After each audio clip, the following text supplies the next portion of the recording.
We like to think of Marvel villains as characters who break all of the rules, but in reality, the MCU Rogue Gallery seems to follow a certain set of standards. Today, we're going to talk about all of the Marvel movie tropes that plague even our favorite bad guys. Thanos may be considered one of the greatest villains, but even the Mad Titan himself can't escape these strange restrictions.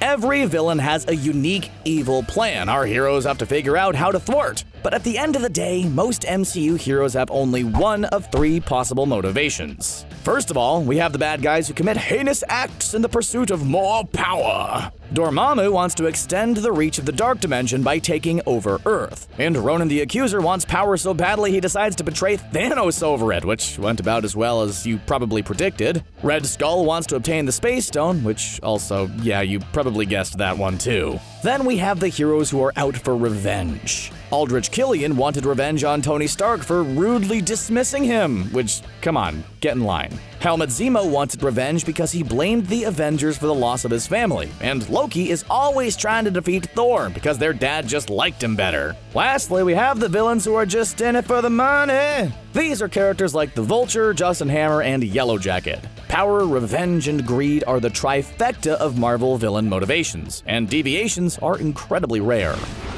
You don't have to be a bad guy to know that taking on a superhero is not easy. Some of them are actual gods, some are imbued with radioactive rage, and others just have really cool super suits making them capable of turning microscopic and then expanding anywhere they choose. And yeah, we do mean anywhere. But this doesn't stop our villains from trying. And it seems like they just can't help but fight dirty. Pepper Potts may try to convince Tony to stop fighting crime because it's dangerous, but it's actually way more dangerous to be the loved one of a superhero. Okay, that might not win in an argument with an angry fiancé, but it's kinda true. One of the superhero tropes is that heroes have to have someone to love, and that's probably because villains need someone to kidnap, threaten, or otherwise terrorize. How scary of a villain can you really be unless you've taken the loved one of a superhero hostage? It might seem like a good idea at the time, but all it does is encourage the hero to fight harder, and with additional empathy from the audience.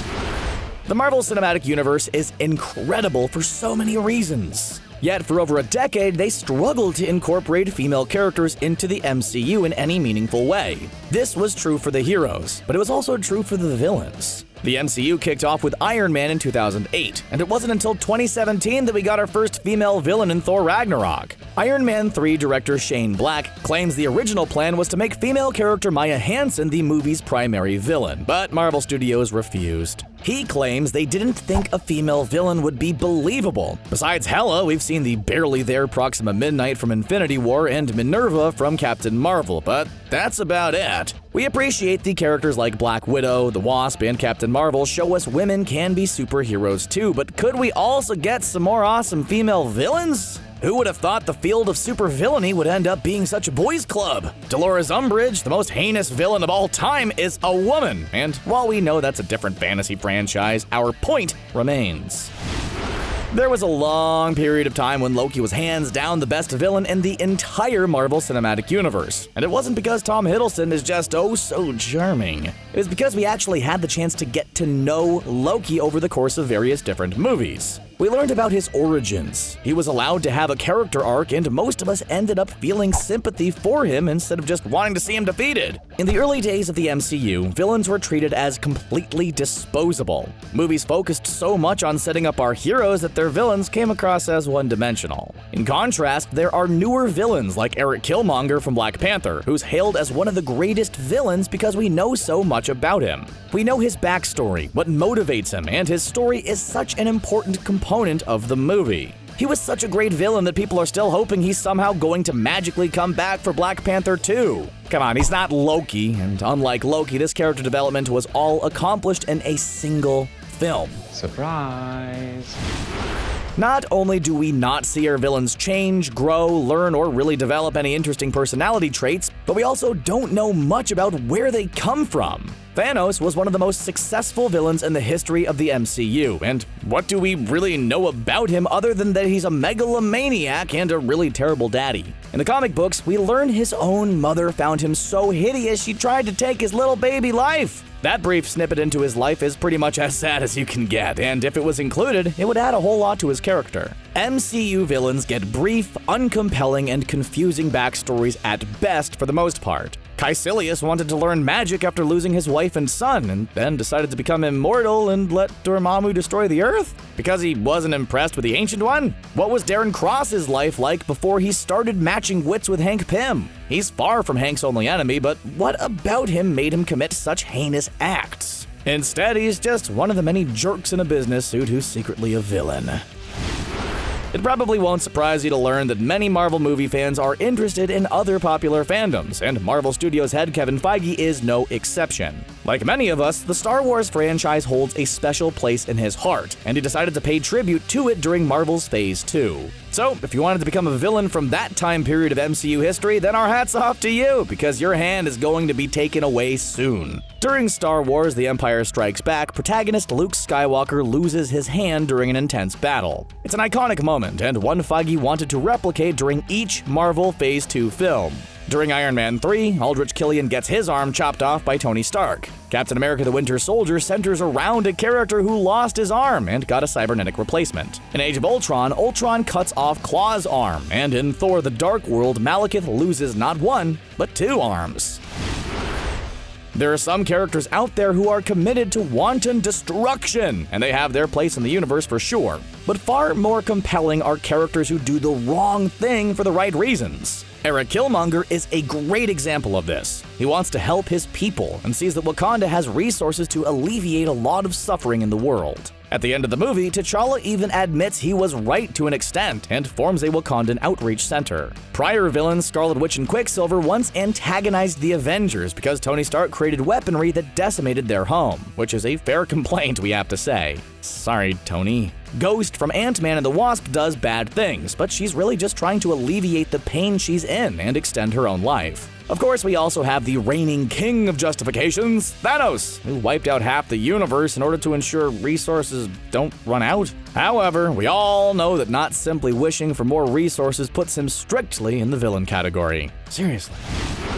Failure is a part of life, and that's true even if you live in a fictional fantasy universe. It's especially true if you want to have a career as a Marvel villain. Being a villain means being utterly annihilated. Really, only a couple of villains have managed to succeed in more than an extremely temporary way. Helmut Zemo not only managed to split up the Avengers, but he survived the end of the movie. And then we have Thanos, who, although we hate to admit it, definitely accomplished what he set out to do. It's no surprise to see low-powered lame villains like Whiplash fail to accomplish whatever it is they're trying to do. But even a being as powerful as Ego couldn't pull off his scheme. He flat out told his son that he was responsible for his mother's terminal cancer, and then went all shocked Pikachu face when he realized Peter was mad about it. Red Skull learned the hard way not to grab a hold of Infinity Stones, which should really be a Captain America PSA at this point in time. Infinity Stones. Not even once. We also have the Vulture, who taught us that sometimes a career change isn't always a great idea.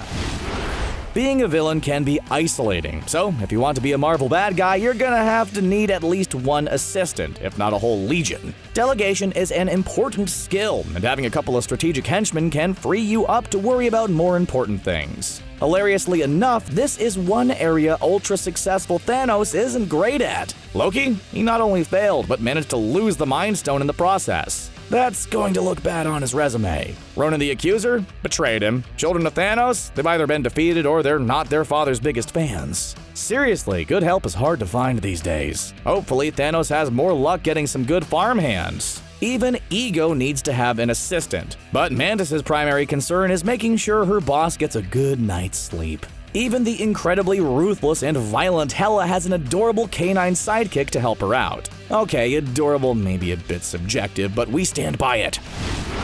Are you overcome with the urge to cause wanton destruction at all times with little to no provocation? Well, you should probably talk to someone about that, but you might just be a villain in the MCU. After waiting so long for a female villain, it was kinda disappointing that we got the talented Cate Blanchett portraying a character who just wants to blow things up because profit? We have no idea. She wanted to destroy the 9 realms just for funsies, but little did she know that the only people who cause more collateral damage than Marvel villains are the heroes. Another danger to the 9 realms was Malekith, along with the rest of the Dark Elves. They want to destroy stuff because they hate the light. Are they really just taking the term dark elf too literally? Whether they use explosives, weapons, energy blasts, there's nothing these villains like better than laying waste to some perfectly good infrastructure. It's safe to say creating believable romances is something that Marvel Studios has struggled with in the past. But despite being described as self-obsessed and volatile, Tony Stark actually managed to have a believable and positive relationship with Pepper Potts. Not only do these two have a fun back and forth, but she's not afraid to call him out when he crosses the line, or maybe he's too afraid to risk incurring her wrath based on how many enemies she's defeated. Even though Pepper Potts might not be a superhero, she's still someone you want to watch out for if you're a villain in the MCU. The good guys generally try to avoid taking lives, but Pepper doesn't seem to have any such hang-ups. Iron Man has gone through 3 standalone movies without claiming a single life, but Pepper Potts can't say the same. During Iron Man, she electrocuted Obadiah Stane, which caused him to take a fatal fall into the massive arc reactor. Then in Iron Man 3, she blew up Aldrich Killian. Everyone knows to stay away from the Avengers and the Guardians of the Galaxy, but savvy villains know not to underestimate Pepper Potts. Everyone knows that getting involved with Marvel Studios managed to revive the acting career of Robert Downey Jr. and bring him back from the brink of failure. It's been responsible for making many actors household names, and it's also attracted some sizable talent over the years. But unfortunately, when it comes to the villains, they're completely unrecognizable more often than not. Some big-name actors have ended up being practically incognito when it comes to their big MCU moment. Cate Blanchett is an Academy Award-winning actress who was completely unrecognizable when she played the role of Hela in Thor Ragnarok. Famous Doctor Who actor Christopher Eccleston played the role of Malekith during Thor: The Dark World, but we don't blame you if you didn't recognize him. We were excited to hear Carrie Coon would be appearing in Infinity War, but who could recognize her as she played the barely there Proxima Midnight? At the end of the day, a good villain isn't in it for the recognition. They're in it for the power, revenge, or financial gain. The big 3. There are lots of things Marvel villains are good at, and we've already named a few of them. They're great at delegating, demolishing cities, and threatening the friends and family members of heroes. But one area they definitely need improvement on is handling rejection. For some reason, they just don't take it well, like when Aldrich Killian swore vengeance against Tony Stark. Then we have Loki, who more than anything just wanted his dad to be proud of him. Even when he was barely clinging to life, Loki just asked for a kind word from his father, who looked down at his son hanging on the edge of the abyss and was like, nah. Oh yeah, and then when he found out Loki was alive, he told him he'd kill him if it was up to him. Yikes! Odin's a hard guy to get a Father's Day card for. Eric Killmonger wants access to the vast resources of Wakanda, but there's no denying he's also furious at being essentially rejected from a place he feels is his birthright. And we all know what happened when the government told Adrian Toomes he had to pack up and leave. He fought the law, and, well, we guess Spider-Man won that battle. You don't have to completely abhor humans in order to be a Marvel villain, but it definitely helps. Even if you're a human yourself, you shouldn't have any reservation about taking human lives. Red Skull believed humans as they are could use some improvement, and hoped to bring about the next stage of human evolution via the Space Stone. It didn't exactly work out well for him, but that doesn't make his intentions any less nefarious. While we have some sympathy for Adrian Toomes, he still helped put incredibly dangerous weapons into incredibly dangerous hands. And then you've got characters like Hela and Malekith who just want to take out as many living people as possible. They make Thanos look reasonable in comparison, because he only wants to take out half of all life in the universe. And the bigger a villain gets, the more out of touch they seem to be regarding the value of life. While people can be pretty terrible, it's safe to say most of us try to treat life with a little bit more respect. There's a particular niche of villains who seem to only exist to oppose a particular hero. Just take a look at the usually lawful good Batman versus the chaotic evil Joker. One way to make it big as a villain is to simply exemplify everything a hero stands against. In the movie Ant-Man, we saw our hero go up against a similarly insect-themed character, but one who was concerned with profits over human life. We also have Iron Man and Ironmonger, and arguably Iron Man versus Justin Hammer as well. Hey, business can be dangerous in its own way. We have Red Skull, who was created to oppose Captain America, and the Abomination, who's the evil counterpart to the Incredible Hulk. It's also pretty apparent that Karl Mordo is being set up as the anti-Doctor Strange, and we look forward to seeing their adversarial relationship develop. Of course, we have those familiar family enemies including Thor and Loki, and T'Challa and Killmonger. Well, what do you think about these Marvel movie tropes all villains seem to follow? Are there any out there that we missed? Take a moment to share your thoughts with us in the comments section, and then click on that subscribe button for more videos from us here at CBR. Bye for now.